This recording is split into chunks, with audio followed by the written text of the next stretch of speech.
क्यों? ना यार, shit. 24 जुलाई को नेपाल के काठमांडू में एक बड़ा विमान हादसा हो गया। हादसे में 18 लोगों की मौत हो गई है।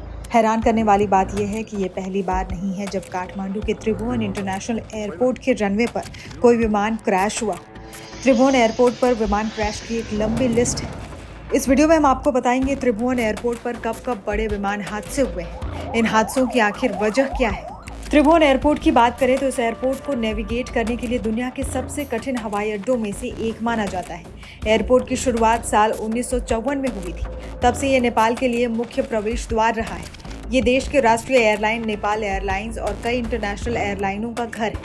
एयरपोर्ट में 2 टर्मिनल हैं, एक डोमेस्टिक, दूसरा इंटरनेशनल। एयरपोर्ट और इसकी भौगोलिक स्थिति ऐसी है कि विमान दुर्घटना की संभावना हमेशा ही बनी रहती है।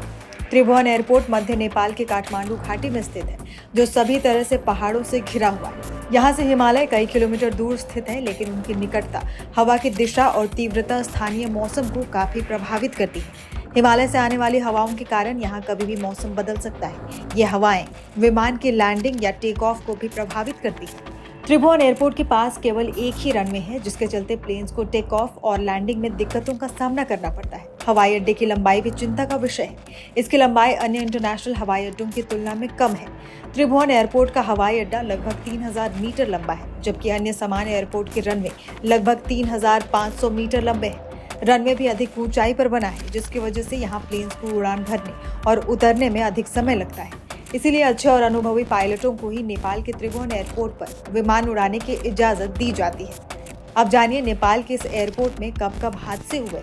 नेपाल के त्रिभुवन एयरपोर्ट पर सबसे बड़ा भीषण विमान हादसा 28 सितंबर साल 1992 में हुआ था, जहां पाकिस्तान इंटरनेशनल एयरलाइन का एक विमान एयरबस A300 लैंडिंग के समय क्रैश हो गया था।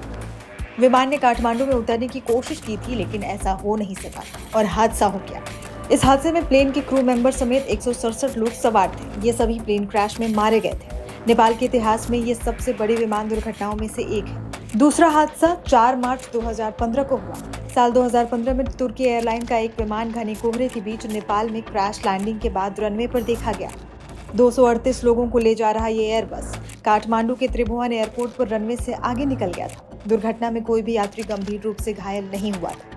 तीसरा हादसा 12 मार्च 2018 को हुआ, जहां 71 यात्रियों और चालक दल को ले जा रहा एक विमान नेपाल के काठमांडू एयरपोर्ट पर उतरते समय दुर्घटनाग्रस्त हो गया था।